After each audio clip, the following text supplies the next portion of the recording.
ଯେତେବେଳେ ବିଧାନସଭାରେ ପ୍ରଶ୍ନ ସବୁ ଆସେ, ବିଧାନସଭାରେ ପ୍ରଶ୍ନ ଆସିଲା ବେଳେ ନବୀନ ବାବୁଙ୍କୁ ବହୁ ପ୍ରକାର ବ୍ରିଫିଂ ଦିଆଯାଏ, ଅଫିସର ମାନେ ଦିଅନ୍ତି।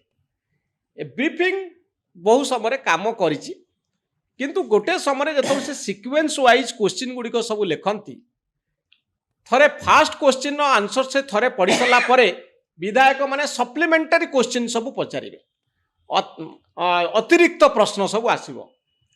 ଅତିରିକ୍ତ ପ୍ରଶ୍ନ ପାଇଁ ମଧ୍ୟ ଅଫିସର ମାନେ ଗ୍ୟାଲେରୀରେ ପ୍ରସ୍ତୁତ ହୋଇ ରହିଥିବେ, ସେମାନେ ଲେଖିକିରି ଦେଇଥିବେ ଯେ ଏୟା ଏକ୍ସପେକ୍ଟେଡ୍ କ୍ୱେଶ୍ଚିନ୍, ଆପଣଙ୍କର ଆନ୍ସର ଏଇଆ, ସବୁ ଡେଟା ଇନଫର୍ମେସନ୍ ତାଙ୍କ ପାଖରେ ଥିବ। କିନ୍ତୁ ସେ କ'ଣ କରିବେ ଯେ ଯେତେବେଳେ ଅତିରିକ୍ତ ପ୍ରଶ୍ନ ଆସିବ ସେ ଆଉ ଗୋଟିଏ ଉତ୍ତର ପଢ଼ିଦେବେ, ଯାହାଫଳରେ ବହୁ ସମୟରେ ବିଧାନସଭାରେ ପାଟିତୁଣ୍ଡ ହେଲା, ଗଣ୍ଡଗୋଳ ହେଲା ଯେ ପ୍ରଶ୍ନ ପଚରା ହେଉଛି ଗୋଟିଏ, ଉତ୍ତର ମିଳୁଛି ଆଉ ଗୋଟିଏ। ତାକୁ ନେଇ ବିରୋଧୀ ଦଳ ବହୁତ ପାଟିତୁଣ୍ଡ କଲେ ଏବଂ ସରକାରଙ୍କ ପାଇଁ ସେଇଟା ଗୋଟେ ଲଜ୍ଜାଜନକ ପରିସ୍ଥିତି ହେଲା। ତେଣୁ ଚିନ୍ତା କରାଗଲା ଯେ ପରିସ୍ଥିତିକୁ ଆମେ କେମିତି ମୁକାବିଲା କରିବା। କେମିତି ମୁକାବିଲା କରିବା? ଯିଏ ପ୍ରଶ୍ନ କରୁଛନ୍ତି ବିଧାୟକ, ତାଙ୍କର ଆଉ ଦେଖିବା ପାଇଁ ମିଳିଲାନି ବିଧାନସଭାରେ, ଅର୍ଥାତ୍ ସେ ଆବସେଣ୍ଟ ହେଇଗଲେ, ସେ ଅନୁପସ୍ଥିତ ରହିଲେ। ଏହାର କାରଣ କ'ଣ?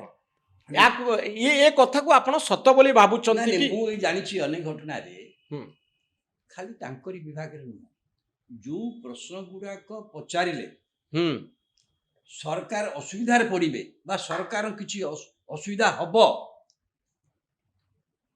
ଯଦି ସେଇ ସଂକ୍ରାନ୍ତୀୟ ପ୍ରଶ୍ନର ଯିଏ ପଚାରିଥିବ, ଆପଣ ପ୍ରଶ୍ନ ସମୟ ବେଳକୁ ପ୍ରଶ୍ନ ଉତ୍ତର ଦେଖିବେ ସିଏ ନଥିବ। ମୁଖ୍ୟମନ୍ତ୍ରୀ କ୍ଷେତ୍ରରେ ହୁଏ ଏବଂ ଅନ୍ୟ ମନ୍ତ୍ରୀ କ୍ଷେତ୍ରରେ ମଧ୍ୟ ହୁଏ। ଯିଏ ପଚାରିଛି ସେ ବହୁତ ଖଣି ସଂକ୍ରାନ୍ତୀୟ ପ୍ରଶ୍ନ ହଉ, ଅନେକ ବିଷୟରେ ପ୍ରଶ୍ନ ହଉ, ଆପଣ ପ୍ରଶ୍ନ ପଚାରିଦେବେ, କିନ୍ତୁ ଆଉ ସପ୍ଲିମେଣ୍ଟାରୀ ଯୋଉ ଆଉ ଚାନ୍ସ ନାହିଁ, ଅତିରିକ୍ତ ପ୍ରଶ୍ନ। ଆଉ ଯଦି ପ୍ରଶ୍ନକର୍ତ୍ତା ନ ରହିବ ତାପରେ ଆଲୋଚନା ହବନି, ଆପଣ ଜାଣିଛନ୍ତି, ସେଟା ନେକ୍ସଟ କ୍ୱେଶ୍ଚିନ୍ କି ଯିବ। ଏଇଟା ବ୍ୟବସ୍ଥା ବିଧାନସଭାରେ। এইটাକୁ ପ୍ରତିଦିନ ଯେ ପ୍ରଶ୍ନ ଭିତରେ ଦେଖାଯାଏ କୋଉଟା ଗଣ୍ଡଗୋଳିଆ ସୃଷ୍ଟି କରିପାରେ, ସରକାରଙ୍କୁ ଅସୁବିଧାରେ ପକେଇ ପାରେ, ସେ ପ୍ରଶ୍ନର ଯେ କର୍ତ୍ତା ତାଙ୍କୁ ଯଦି ନିଜ ଦଳର ଲୋକ ହେଇଥାଏ ତାକୁ ବିଦାୟ କରିଦିଏ, ଇଭିନ୍ ବିରୋଧୀ ଦଳର ଲୋକକୁ ମଧ୍ୟ ଗାୟବ କରିଦିଅନ୍ତି। ଏଇଟା କ'ଣ ଆପଣ ସତ ଭାବୁଛନ୍ତି? ଏକଦମ ମୁଁ ଜାଣିଛି, ଏଇଟା ଆପଣ ଜାଣିଛନ୍ତି? ଏଇଟା ମୁଁ ଜାଣିଛି। ଏମଏଲଏ ମାନେ ଯୋଉମାନେ ଆବସେଣ୍ଟ ରୁହନ୍ତି ଆପଣ କୁହନ୍ତି ଯେ ନବୀନ ବାବୁଙ୍କୁ ଏକ୍ଜାକ୍ଟଲି ମତେ କହିଛନ୍ତି, ଯିଏ ଏଭଳି ବାଧ୍ୟ ହେଲେ ତାଙ୍କୁ କୁହାଗଲା, ସେ ବିଧାୟକ ମତେ କହିଛନ୍ତି, କୁହାଗଲା ସେ ବିରୋଧୀ ଦଳର ବିଧାୟକ, ସେ କାହିଁ ସରକାରୀ ଦଳର ବିଧାୟକ ନାଇଁ, ବିରୋଧୀ ଦଳର ଲୋକ ବି ଗାୟବ ହେଇଯିବେ। କାହିଁକି?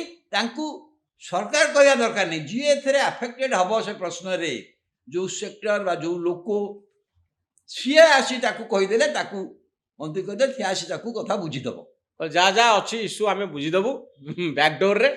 କିନ୍ତୁ ଆପଣ ଏଇଟା ବରାବର ହଉଛି। ଆପଣ ଆଉ ପ୍ରଶ୍ନ ଯାହା ପଚାରୁଛନ୍ତି ବିଧାନସଭାରେ ରହିକିରି ଆଉ ଆଡିସନାଲ କ୍ୱେଶ୍ଚିନ୍ ପଚାରିବେ। ବିଧାନସଭା ରହିଲେ ନିଶ୍ଚିତ, ବିଧାନସଭା ରହିଲେ କ'ଣ ହବ, ପ୍ରଶ୍ନର ପୁରା ଉତ୍ତର ଦିଆଯିବ ଏବଂ ସପ୍ଲିମେଣ୍ଟାରୀ ପଚରାଯିବ। ଆଉ ଅଧିକା ପ୍ରଶ୍ନ ପଚାରିଲେ ଗୋଟିଏ ପ୍ରଶ୍ନର ଯିଏ ପଚାରି ସେଇ କେବଳ ଦବନି, ଆଜ୍ଞା ସେଥିରେ ଅନ୍ୟମାନେ ପ୍ରଶ୍ନ ପଚାରିବେ, ତେଣୁ ସେଇଟା ଆହୁରି ଅଡୁଆ ହବ। ତେଣୁ ସେଇଟା ଯେହେତୁ ପ୍ରଶ୍ନକର୍ତ୍ତା ନାହାନ୍ତି, ସେ କ୍ୱେଶ୍ଚିନ୍ଟା ମାଡ଼ ଖାଇଗଲା।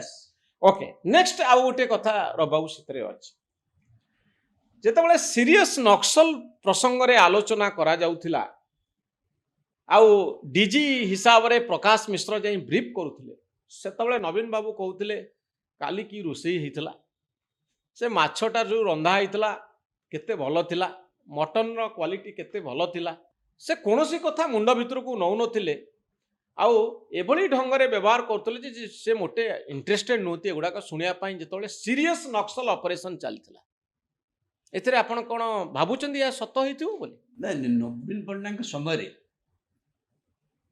ଯୋଉ ନକ୍ସଲ ଅପରେସନ୍ ଓଡ଼ିଶାରେ ହଉଥିଲା, ପ୍ରଥମେ ବାଜପେୟୀ ସରକାର ଥିଲା, ତାହେଲେ ୟୁପିଏ ସରକାରରେ green hunt operation green hunt, ସେଥିରେ ବିଏସ୍ଏଫ୍, ସିଆର୍ପିଏଫ୍ ଏମାନେ ଆସି ମୁତୟନ ହେଲେ। ଏଗୁଡ଼ା କେନ୍ଦ୍ର ସରକାର କୋଅର୍ଡିନେସନ୍ ୱିଥ୍ ଓଡ଼ିଶା ସରକାର, ସେଥିପାଇଁ ସ୍ୱତନ୍ତ୍ର ଭାବରେ ଅଫିସର ଥାନ୍ତି, କରାହେଉଥାଏ। ଆପଣ ମନେ ରଖିବାକୁ ପଡ଼ିବ, ମୁଁ ଜାଣିନି ଏଇ ଅପରେସନରେ ମୁଖ୍ୟମନ୍ତ୍ରୀ କିଛି ସିରିୟସ୍ ନେଇକି କିଛି କରିବେ, ସେ ବିଶ୍ୱାସ କେବେ ବି ନଥିଲା, ଏବେ ବି ନାହିଁ ନବୀନ ପଟ୍ଟନାୟକ ଭଳିଆ ଲୋକ।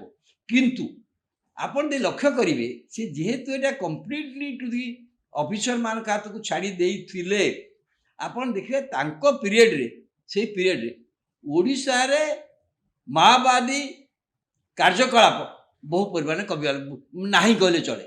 ମାଓବାଦୀ କାର୍ଯ୍ୟକଳାପ ଓଡ଼ିଶାରେ ପ୍ରାୟ ସମ୍ପୂର୍ଣ୍ଣ ବନ୍ଦ ହେଇଛି। କୋଉଠି ଗୋଟା ଦିଟା ଅଛନ୍ତି ନା ଆଉ ଅଛନ୍ତି କି ଆଉ?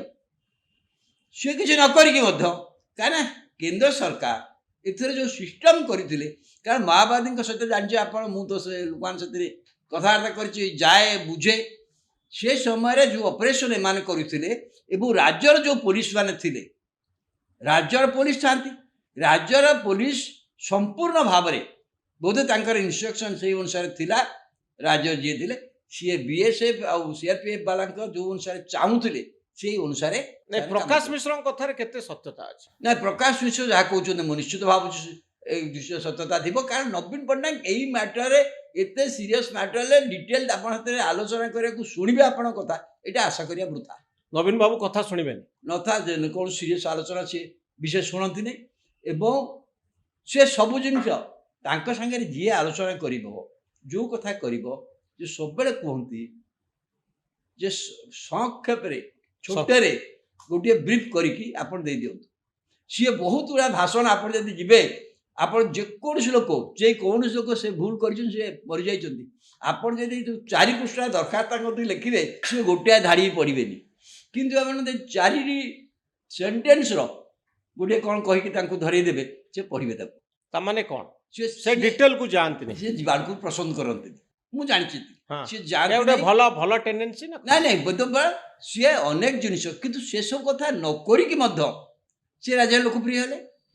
ସିଏ ଏଣ୍ଟାୟାର ତାଙ୍କ ଆଡଭାଇଜର୍ସ, ପ୍ରଶାସନିକ ଅଧିକାରୀ, ପୋଲିସ ଅଧିକାରୀ, ଏମାନଙ୍କୁ ବହୁତ କଥା ଛାଡ଼ିଦେଲେ। ଇଣ୍ଟରଫେରେନ୍ସ କମ୍, ଏଥିରେ ରେଜଲ୍ଟ ମଧ୍ୟ ଭଲ ହେଲା ତାଙ୍କ ପାଇଁ। ପ୍ରକାଶ ମିଶ୍ର ତାଙ୍କ କଥା ମାନିଲେନି? ନାଇଁ, 2014 ସିଏ ଡିଜି ହେଇଥିଲେ। ଡିଜି ହବା ପୂର୍ବରୁ ତ ନିଶ୍ଚିତ ଭାବରେ ମୁଖ୍ୟମନ୍ତ୍ରୀଙ୍କ ସାଟିସ୍ଫ୍ୟାକ୍ସନ ହେଇଥିବ ଯେ ଲୋକ ଡିଜି ହବା ଦରକାର। ଡିଜି ହେଲା ପରେ ଆଉ କଥା ଶୁଣିଲେନି? ନିଶ୍ଚିତ 2014 ନିର୍ବାଚନ ହେଲା। ଆଉ ନିର୍ବାଚନରେ ଡିଜିଙ୍କ ଠାରୁ ସରକାର କିଛି ଆଶା କରୁଥିବେ ନିଶ୍ଚିତ ଭାବରେ, ଆପଣ ଜାଣିଛନ୍ତି। ଆଉ ସେଇଟା ଯେହେତୁ ପୂରଣ ହେଲାନି, ତାହେଲେ ପ୍ରକାଶ ମିଶ୍ର ଏବଂ ସରକାରଙ୍କ ଭିତରେ, ନବୀନ ବାବୁଙ୍କ ଭିତରେ ଗୋଟେ ଫାଟ ତିଆରି ହେଲା। ନିଶ୍ଚିତ ଭାବରେ ହେଇଥିଲା। ଆମେ ପ୍ରାୟ ସେ ବିଷୟରେ ଆଲୋଚନା କରିଛୁ, ବହୁତ ଟିଭିରେ ଏ ସଂକ୍ରାନ୍ତରେ ଆଲୋଚନା ହେଇଛୁ, ଆମେ ବାରମ୍ବାର ସେ କଥା କହିଛୁ। ଏବଂ କିଭଳି ଭାବରେ ତାଙ୍କୁ ଗୋଟେ ଲୋକକୁ ଜାଣି ଶୁଣିକି ସରକାର ଅଟକେଇ ଦେଲେ ତାଙ୍କର ପ୍ରମୋସନକୁ, ସେ ତ ନିଶ୍ଚିତ ମୁଁ ଭାବୁଛି ସିବିଆଇ ଡାଇରେକ୍ଟର ସେ ହେଇଥାନ୍ତେ। ସିବିଆଇ ଡାଇରେକ୍ଟର ହେଇଥାନ୍ତେ।